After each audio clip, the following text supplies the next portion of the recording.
अच्छा, तो अब का हमारा जो टॉपिक है वो है वेरिएबल।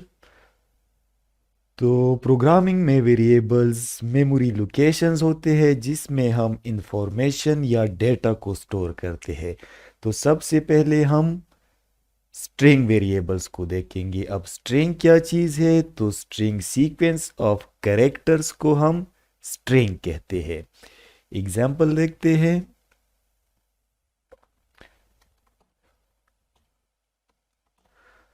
ओके, अपने स्क्रिप्ट सेक्शन में आते हैं। यहाँ पे हम क्या करते हैं? एक वेरिएबल डिक्लेयर करते हैं। वेरिएबल डिक्लेरेशन के लिए हम कीवर्ड यूज़ करते हैं var। उसके बाद वेरिएबल का नाम होता है। तो चलो, नाम आप कुछ भी रख सकते हो। यहाँ पे मैं वेरिएबल को नाम देता हूँ country. Equal to assignment operator है। इसकी इक्वल टू के जरिए, इक्वल टू साइन के जरिए हम क्या करते हैं? डेटा असाइन करते हैं वेरिएबल को। उसके बाद डबल कोट्स। डबल कोट्स का मतलब कि वेरिएबल क्या चीज स्टोर कर रहा है? स्ट्रिंग स्टोर कर रहा है। तो स्ट्रिंग के लिए हम डबल कोट्स यूज करते हैं।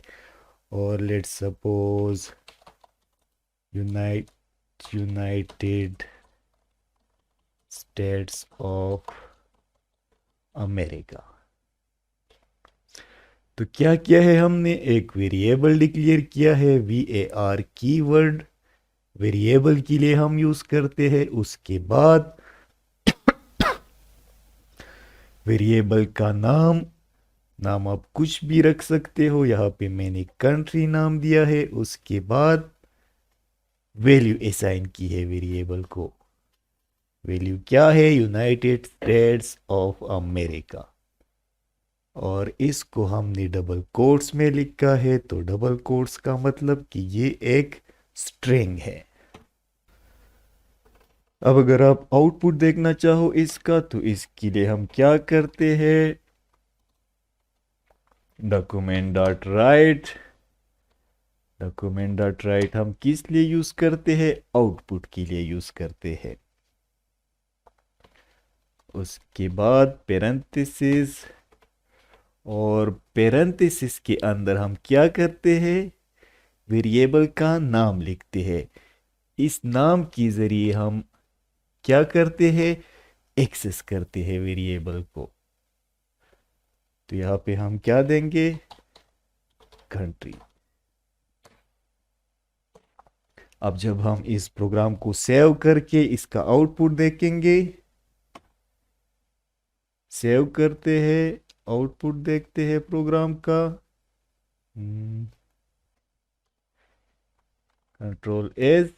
आउटपुट देखते हैं तो आप देख सकते हो यूनाइटेड स्टेट्स ऑफ अमेरिका। अब यहाँ पे हमने आउटपुट में क्या लिखा है? सिर्फ वेरिएबल का नाम लिखा है। तो इसका मतलब है कि हम वेरिएबल को उसके नाम से एक्सेस करते हैं प्रोग्रामिंग में। अब लेट्स सपोज हम यहाँ पे कंट्री को असाइन करते हैं इंडिया। और अब अगर हम प्रोग्राम को सेव करके आउटपुट देखेंगे डॉक्यूमेंट डॉट राइट कंट्री, तो ये हमें क्या शो कर रहा है? इंडिया शो कर रहा है।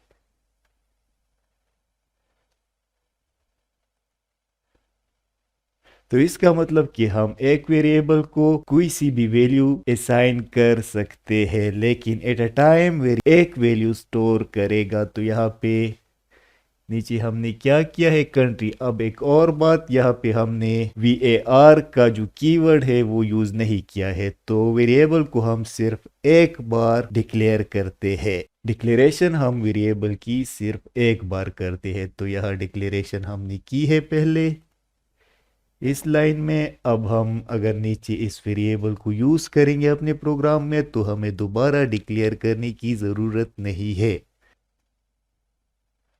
क्या करते हैं, अलग अलग डिक्लेरेशन और इनिशियलाइजेशन वेरिएबल की हम अलग से भी कर सकते हैं। फॉर एग्जांपल वेरिएबल, हमारे पास एक वेरिएबल है नेम। अब नेम को हम वैल्यू देते हैं जॉन। तो यहाँ पे हमने क्या किया है, एक लाइन में वेरिएबल को डिक्लेयर किया है, दूसरी लाइन में वेरिएबल को वैल्यू असाइन की है। अब हम इसकी आउटपुट देखते हैं इसका।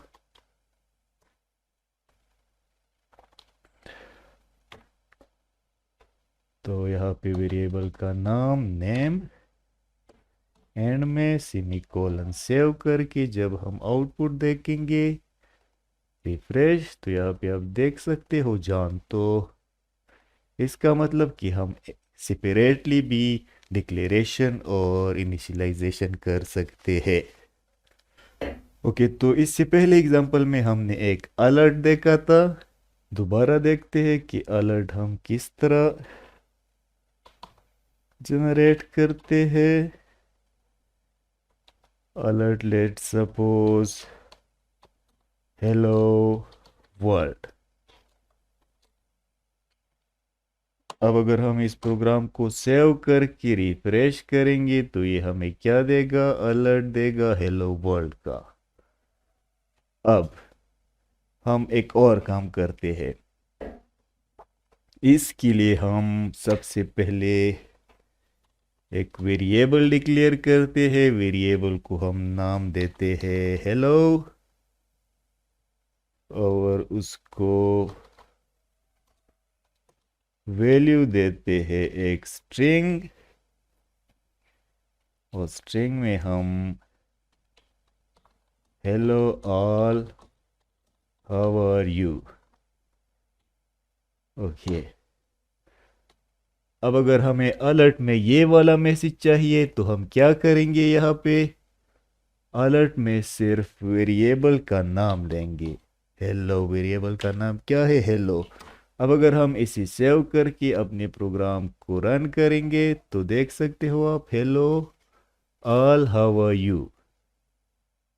तो इस तरह से हम क्या कर सकते हैं, वेरिएबल के नाम से हम डेटा को या इंफॉर्मेशन को, उसमें जो डेटा या इंफॉर्मेशन स्टोर है वो एक्सेस कर सकते हैं। ओके, तो अब हम नंबर्स वेरिएबल को देखते हैं। वेरिएबल्स में हम नंबर्स भी स्टोर कर सकते हैं, तो वो हम किस तरह करते हैं। वेरिएबल डिक्लेयर करने के लिए हम कीवर्ड यूज करते हैं var। उसके बाद वेरिएबल का नाम, लेट सपोज यहाँ पे मैं नाम रखता हूँ x, equal to assignment operator. उसके बाद वेरिएबल में हम कौन सी वैल्यू स्टोर करना चाहते हैं, लेट सपोज हम 15 स्टोर करना चाहते हैं। स्टेटमेंट की एंड पे सेमीकोलन। तो यहाँ पे हमने क्या किया है, एक वेरिएबल डिक्लेयर किया है जिसका नाम है x, और इसमें वैल्यू स्टोर की है 15। अब अगर आपको दूसरा वेरिएबल चाहिए तो उसके लिए आप क्या करते हो, वॉर, लेट सपोज नाम हम देते हैं y, और वैल्यू असाइन करते हैं x प्लस 12।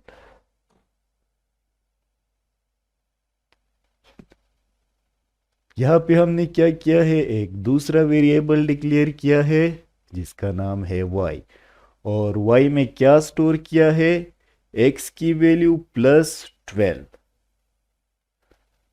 y में हम क्या स्टोर कर रहे हैं, कौन सा डेटा, कौन सी इंफॉर्मेशन स्टोर कर रहे हैं, x की वैल्यू प्लस 12। तो सबसे पहले हम आउटपुट देखते हैं, डॉक्यूमेंट डॉट राइट, और सबसे पहले हम x की आउटपुट देखते हैं। सेव करते हैं, ब्राउज़र को रिफ्रेश करते हैं, x की वैल्यू 15, x की वैल्यू 15। अब अगर आप y की वैल्यू देखना चाहो, y सेव करते हैं इसे, रिफ्रेश, 27। यहाँ पे x प्लस 12, तो आउटपुट 27। 27 क्यों दे रहा है हमें?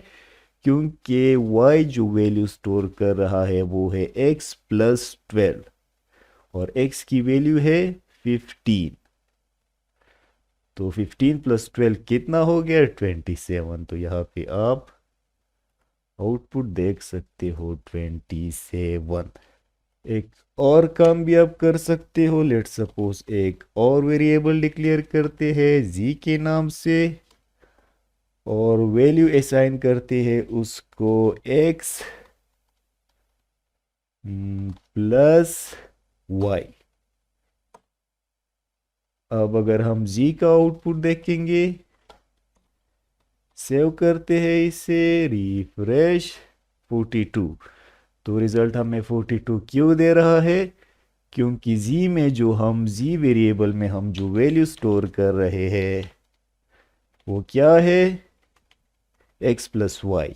x की वैल्यू 15 है, y की वैल्यू x प्लस 12 मतलब 27 है। तो 15 प्लस 27 इक्वल टू 42। अब एक और काम भी आप कर सकते हो। लेट सपोज हमारे पास एक वेरिएबल है z जिसमें हम वैल्यू स्टोर कर रहे हैं 15 प्लस 15। अब अगर हम z का आउटपुट देखेंगे, सेव करते हैं इसे, रिफ्रेश, 30। 30 क्यों दे रहा है? क्योंकि हम वेरिएबल में कौन सी वैल्यू स्टोर कर रहे हैं? 15 प्लस 15। तो 15 प्लस 15 इक्वल टू 30। तो आउटपुट हमें 30 दे रहा है। अब अगर हम इस 15 को हटा के सेव करके आउटपुट देखते हैं तो ये हमें 15 वैल्यू देगा।